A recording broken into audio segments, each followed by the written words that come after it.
This is SHRM Radio in partnership with Timber Media, Podcasters for India Inc.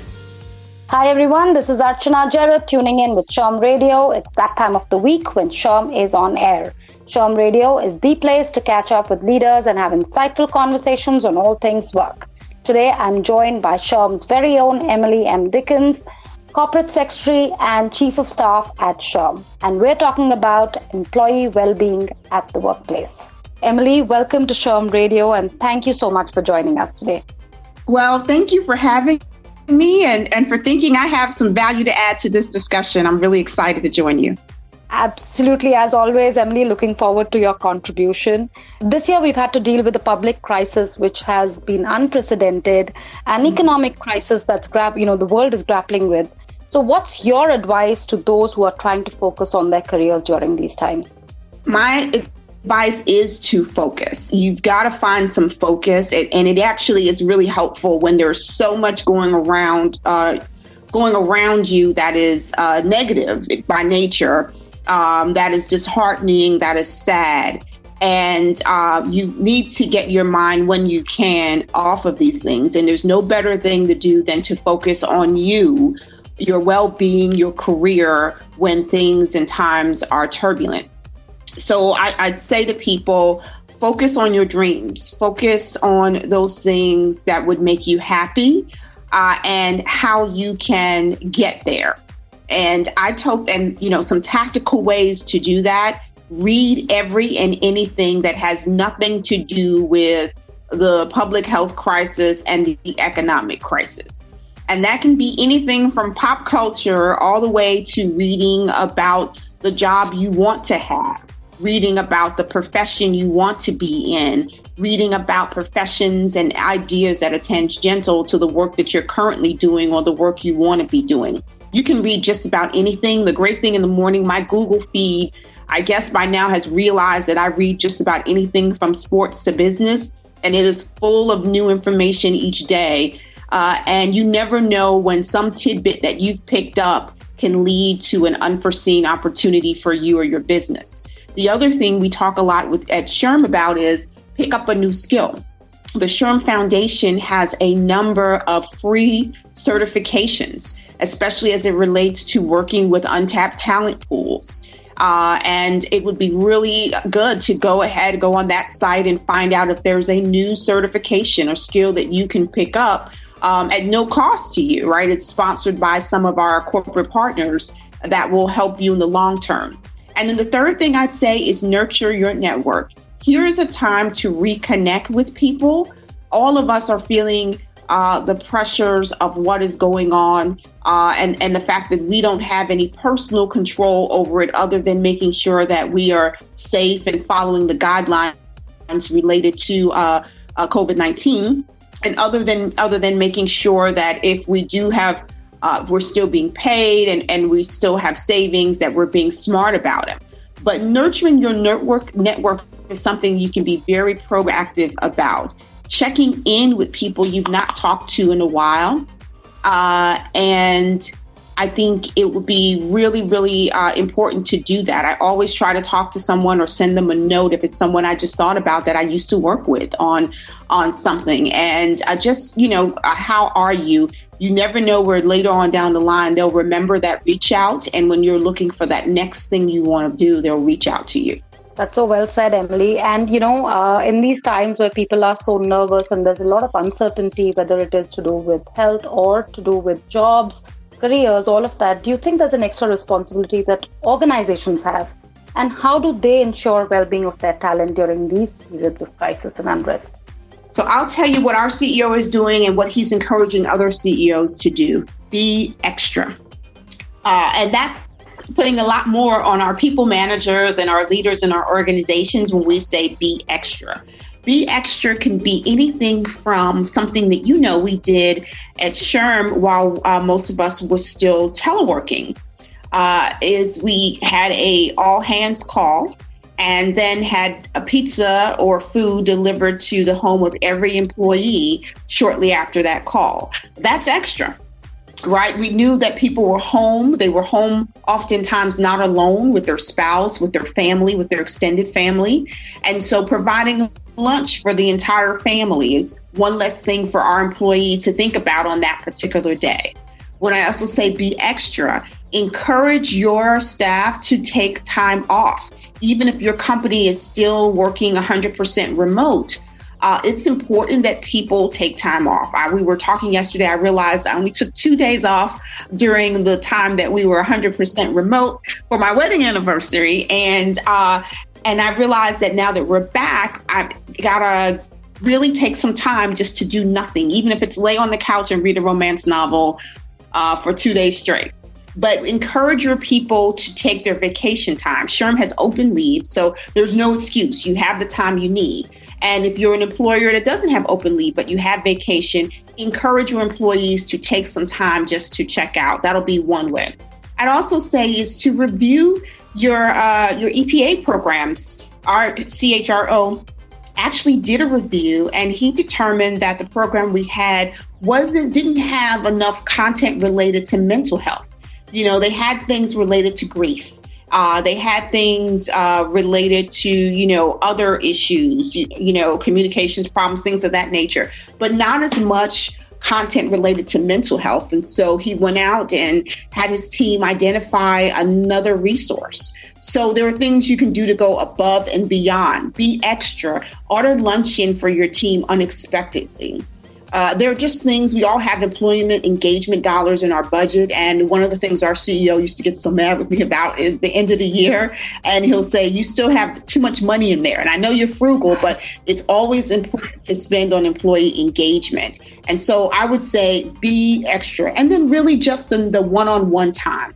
I know many of us supervise a lot of people, but try to check in with each person, even if they're a direct report of your direct report, asking someone how they're doing, what's going on, checking in with your people managers to see if there are any issues. If someone, has been in their family's been very directly impacted by COVID or some other major issue. It's just really important just to check in, be extra. It's going to take a lot. It takes a lot of extra time. And when you get tired, take your vacation. But it's important to be an extra boss as much as you can. I think that's a very, very valuable tip, Emily, and a very valid point of being extra. Let's hold that thought. We'll just take a very short break. I'm in conversation with Emily M. Dickens, Corporate Secretary and Chief of Staff at SHRM. This is SHRM Radio, and we'll be right back. You are listening to SHRM Radio in partnership with Timber Media, podcasters for India Inc. Hello everyone, welcome back to SHRM Radio. This is Archana Jarrath, and with me is SHRM's own Emily Dickens. We're talking about the extremely relevant and important topic of employee well-being. This is also an opportunity, Emily, for organizations to think innovatively. It's forced us to think innovatively. So how can we use these unforeseen circumstances to improve business? And can you share some specific examples of what SHRM has done in this space?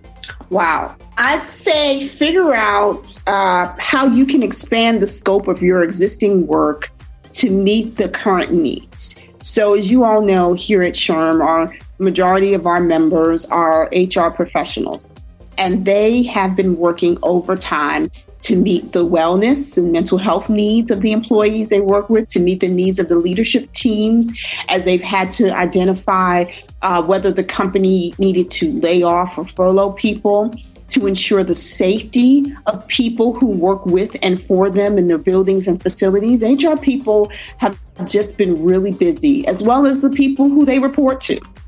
And so for us, it was an opportunity to really go through the treasure trove of content we had about workplace safety, about hygiene, about keeping organizations and individuals safe, the importance of hand washing, things that are just basic, right? About talking to companies and people about layoffs and furloughs, about distinguishing between furloughs and layoffs.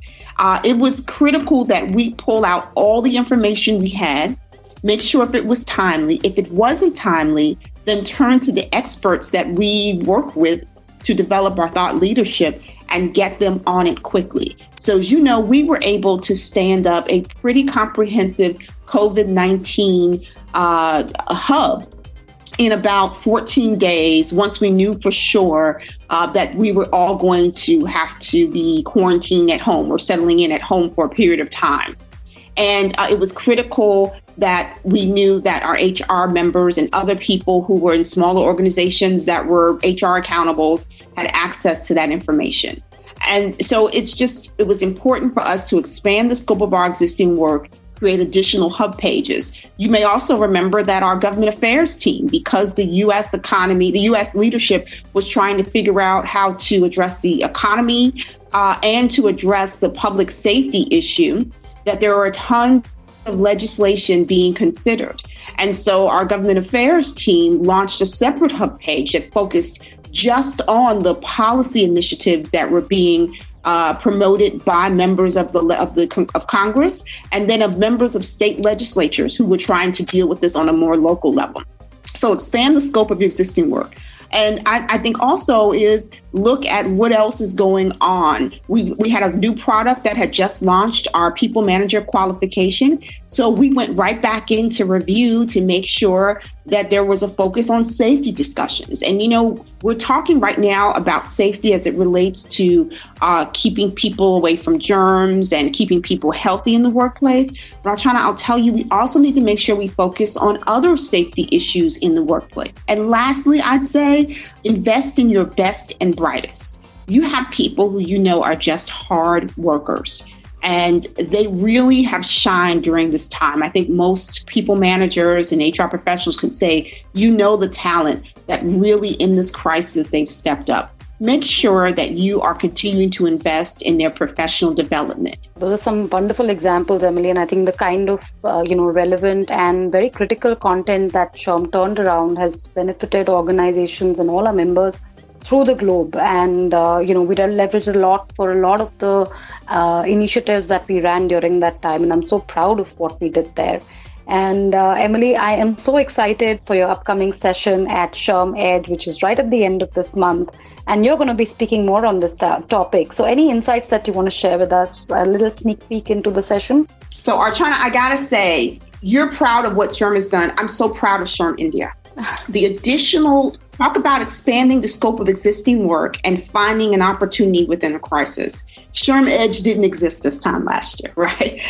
Your team, the team SHRM India and SHRM MENA, has really exemplified what we talk about in saying, how can we deliver to people what they need right now and make it an opportunity for all. So I'm so proud of all of you, and I'm really, really proud that you think I can add value again to SHRM Edge.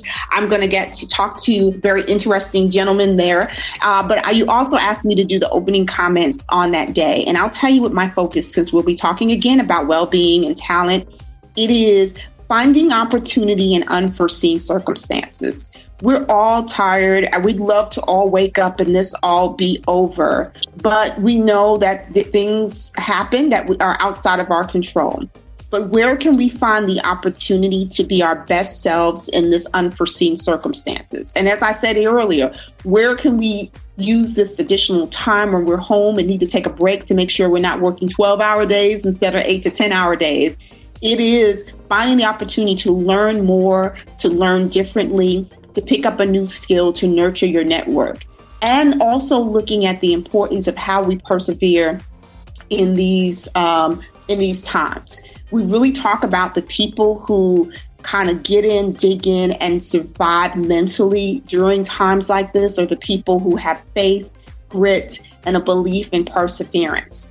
And sometimes we lose all three of those things for whatever reason.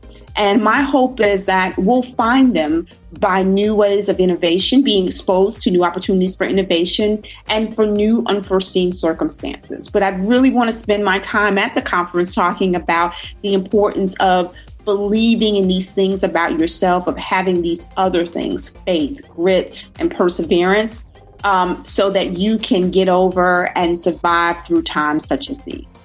That's such a wonderful attitude, Emily. It's all about, opportunities and adversity. And that's really what tells all our metals, in times like this.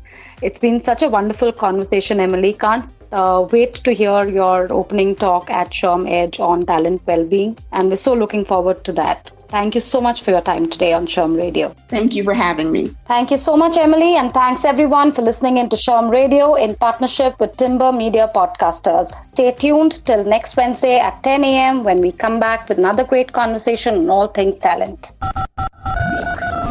This is SHRM Radio in partnership with Timber Media, Podcasters for India Inc.